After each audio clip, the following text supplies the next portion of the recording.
وَإِذْ قَالَ لُقْمَانُ لِابْنِهِ وَهُوَ يَعِظُهُ يَا بُنَيَّ لَا تُشْرِكْ بِاللَّهِ إِنَّ الشِّرْكَ لَظُلْمٌ عَظِيمٌ.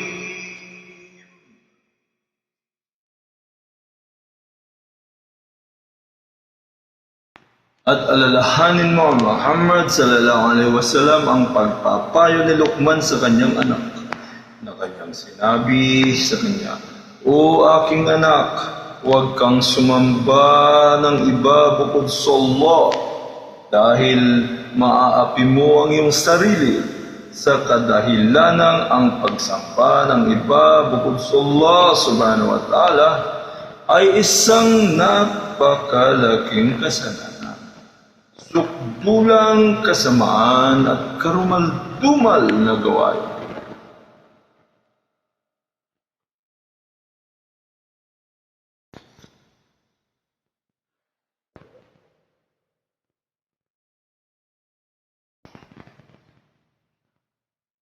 وَوَصَّيْنَا الْإِنسَانَ بِوَالِدَيْهِ حَمَلَتْهُ أُمُّهُ وَهَنًا عَلَى وَهْنٍ وَفِصَالُهُ فِي عَامَيْنِ أَنِ اشْكُرْ لِي وَلِوَالِدَيْكَ إِلَيَّ الْمَصِيرُ.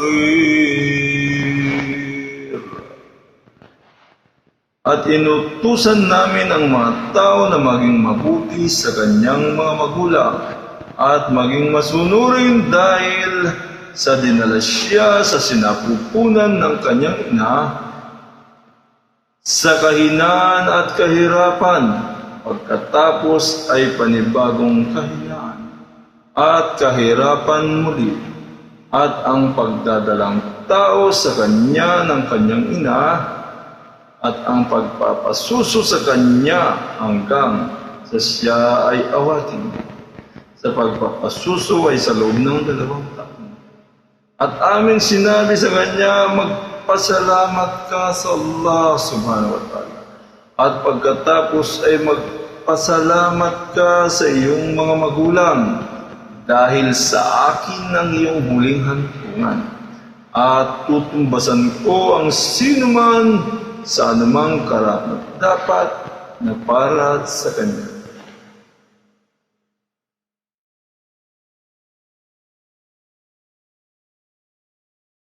وَإِنْ جَاهَدَاكَ عَلَيَّ أَنْ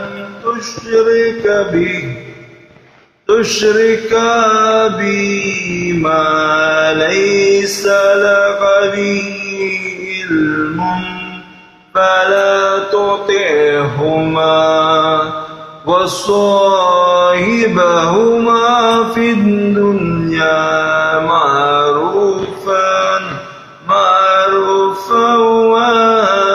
وَاتَّبِعْ سَبِيلَ مَنْ أَنَابَ إِلَيَّ ثُمَّ إِلَيَّ مَرْجِعُكُمْ فَأُنَبِّئُكُمْ بِمَا كُنْتُمْ تَعْمَلُونَ.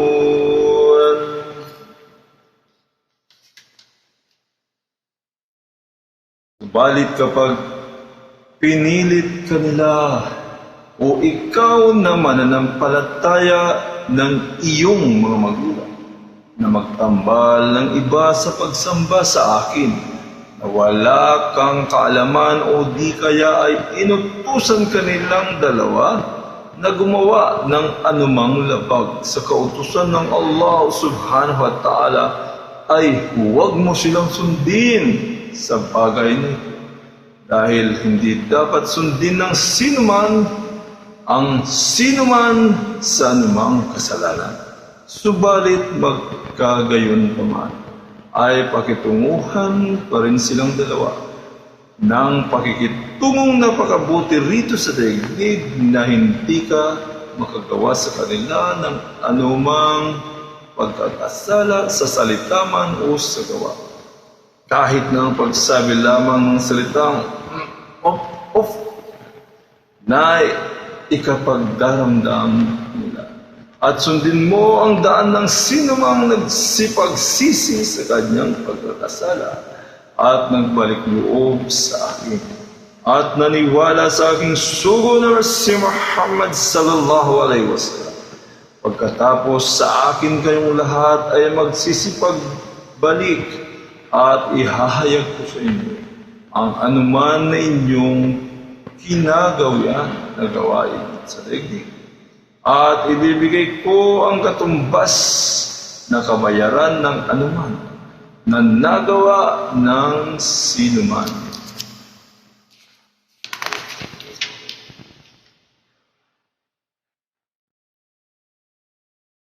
Ya bunayya innaha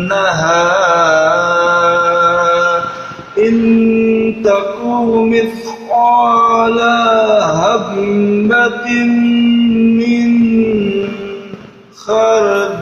khardalin fatahum fi saqaratin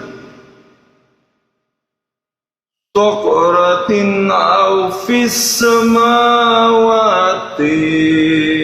aw fil ard ya'ati biha Allahu inna Allaha latifun khabir.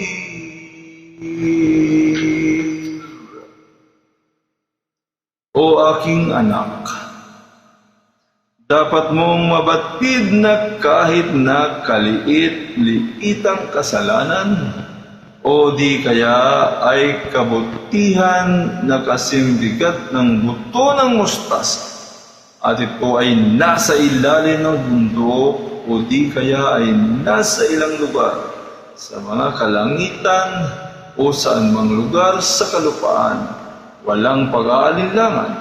Ipapakita ito ng Allah subhanahu wa ta'ala sa araw ng muling pagkabuhay at huhukuman ang bawat isa ayon dito.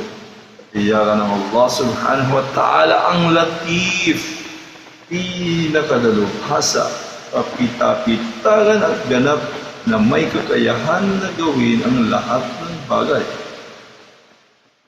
Kahit na kalit-liitan pa ito na khabir, ganap ang kanyang kagalingan, na ganap na nakakaalam sa lahat ng bagay, at batid niya ang anumang ginagawa ng kanyang mga alipin.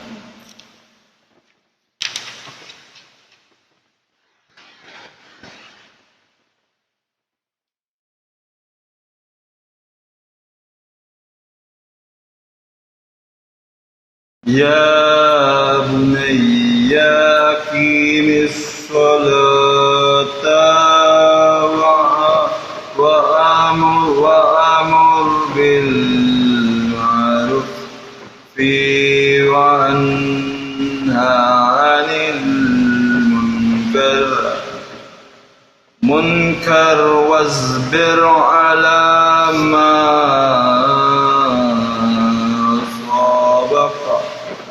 aswabaka inna dhalika min azmir.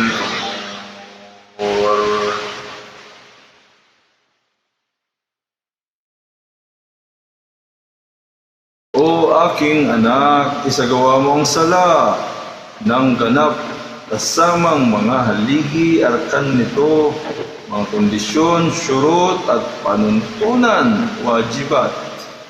Ito at ipag-utos mo ang mabuti at pagbawal mo ang masama at pinakamalumanay na kaparaanan na may karunungan sa abot ng iyong kakayahan.